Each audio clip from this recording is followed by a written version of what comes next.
Live from downtown Detroit, home of WDIV and Click on Detroit, Local 4 News at 6 starts now. The worst thing that can happen in any school district happened in his. Reality is, we all want justice. Now Oxford Superintendent Tim Throne is talking about the tragedy, the investigation, and the future of the high school where gunfire killed 4 students. Not just the physical safety, but the emotional safety. Both are paramount in order to get us back.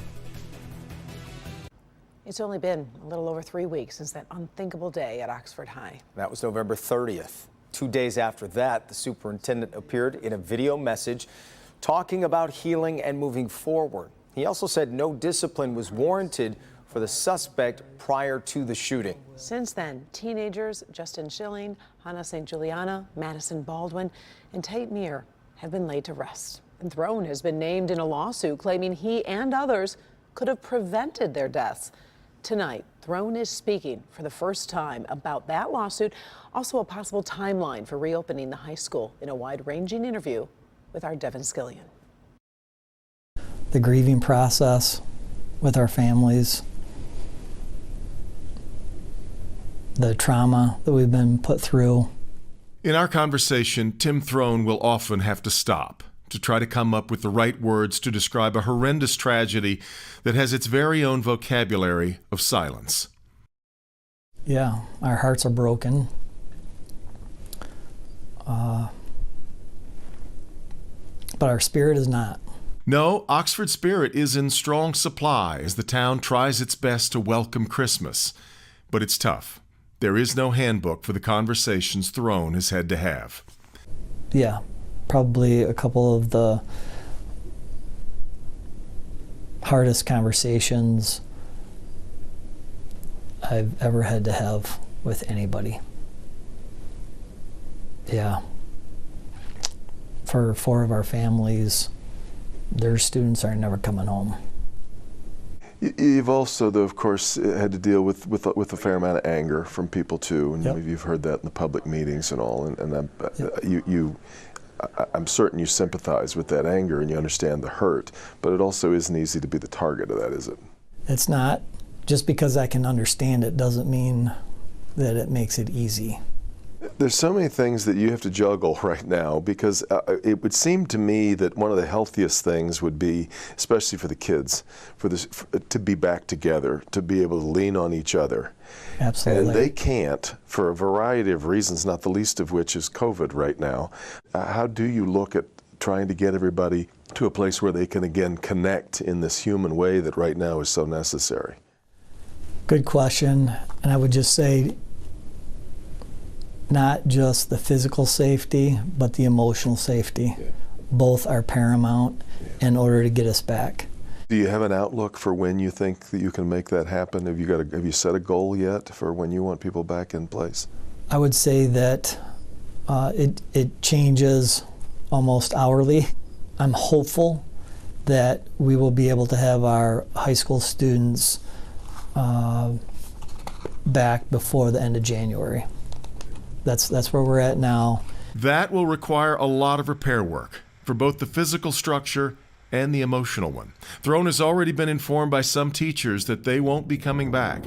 With an ongoing investigation and a lawsuit that names him specifically among the defendants, Throne prefers not to talk specifically about the course of events on the day of the shooting, though he does allow this. There are 100% baseless accusations, things said in that lawsuit that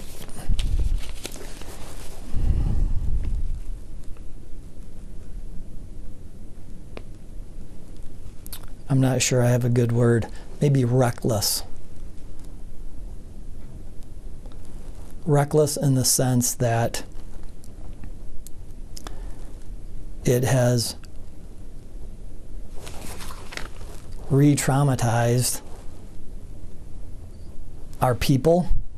And while he isn't comfortable talking about James and Jennifer Crumbley's interactions with the school, he seems aligned with the prosecutor's approach thus far. I think that the people who are in jail today think they belong there? We want justice. We want accountability. I think that's what I'll say. Superintendent Throne now wants to launch an independent investigation that looks into not only the events of November 30th, but everything from school policy to state law on how we deal with discipline and students. He's hoping that Oxford is not just another example of how to deal with trauma, but the answer on how to keep them from happening in the first place. Devin Skillion, Local 4. Yeah, he said recently that they know from talking to other schools that have gone through this that reopening the school as soon as possible is the best course of action. They just have to find a way to do it.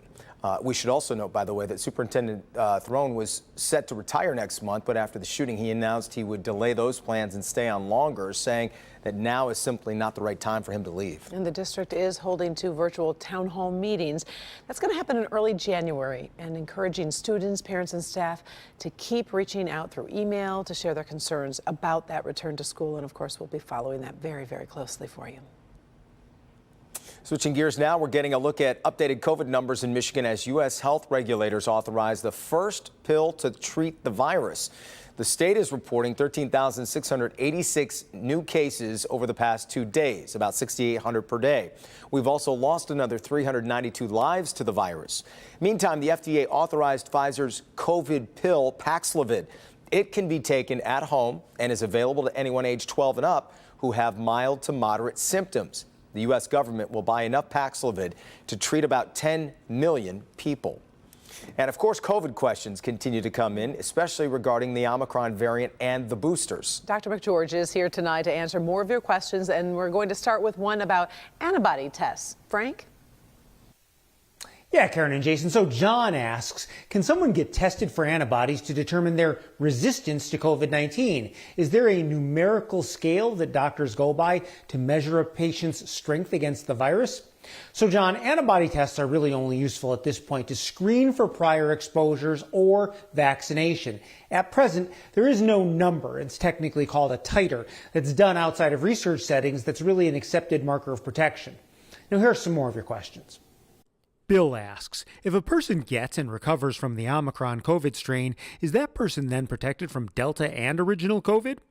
Infection by the virus, regardless of the variant, induces antibody protection against many different proteins on the coronavirus. That broad-based protection will provide coverage against other variants as well. The issue is that the degree and duration of the protection from an infection is not well known right now, so vaccination is also still recommended. Maria asks, with the Omicron variant having so many mutations making it so different from the Delta variant, is it possible for a person to get both variants at the same time? And can our vaccines and booster shots protect us against this? The technical answer to your question is yes, it is theoretically possible to get infected with 2 variants at the same time, but that's generally going to be unlikely since you're most likely to be infected by a single individual who would most likely only have 1 variant replicating in their body. The vaccines won't specifically protect you against an infection by multiple variants simultaneously, but it will protect you from an infection in general. A viewer asks, I've had first and second vaccine, which were Pfizer, and just scheduled booster to be Moderna. Is it better to have all of the same vaccine or better to have 2 different ones? That's really a matter of personal choice at this point. The best reason in my mind to get a different vaccine as a booster is to give your immune system exposure to a broader range of formulations in order to better train it. Now finally, a viewer named Victor asks, I'm in Arizona. Would I be better off staying here for several weeks rather than going back to Michigan? So Victor, I assume that you're asking because of COVID and not the weather. It is true that as a state, Michigan is in a larger surge right now than Arizona, but in fact, you really need to consider the counties that you're going to be in specifically. Back to you. Yeah, I think we can all answer that question for Victor, Doc. Stay right where you're at. Stay warm, please. It's starting to get cold. Play a little golf while you're there, too. Thank you, Doc. Well, speaking of that, it is the second day of winter. Did you know that? You know, like I said yesterday, I thought we were in winter for the last 3 months, to be honest. But you know what that means? I know I said this yesterday, but the days are getting longer. Yes. So we're counting down to summer. Little by little, Paul. Well, we've actually had it pretty easy so far this winter. We haven't had any real major Arctic blasts. We've had a couple of big windstorms. I'm not diminishing those, but temperature-wise, it has really not been all that bad of a start to the season. All right, we're in the 20s right now, and there is still a bit of a breeze out there, so the wind chills right now are generally in the teens to near 20 degrees. So dress for, say, 18, 20 degrees. Dress for that if you're heading out this evening. And through the evening, temperature's going to be slowly falling. We'll probably get down into the low 20s before they start actually rising toward morning as the cloud cover comes in. So coming up in about 10 minutes, we have a band of snow crossing the area tomorrow. We'll talk about who gets the most. We'll talk about trading those snow shovels for umbrellas on Christmas Eve and not a white Christmas. We'll talk about that coming up in 10 minutes. Don't forget the Local Forecasters app has everything you need, and especially this time of year with traveling, the real-time radar, and the app follows you wherever you travel. If you travel to another city, you open up the app, it tells you what's going on where you are. It's free. Just go to the App Store, search under WDIV, guys. Detroit Metro Airport is going to be very busy over the next week or so, and during the heaviest traffic crush, the Airport Police Department is suddenly under new management. Local 4 business editor Rod Maloney has the story. Behind the glass door here at the Wayne County Airport Authority Police Department is the office of Marty Kolakowski. He's a military veteran, longtime police officer. But Kolakowski left here 3 days ago with his job as chief in limbo.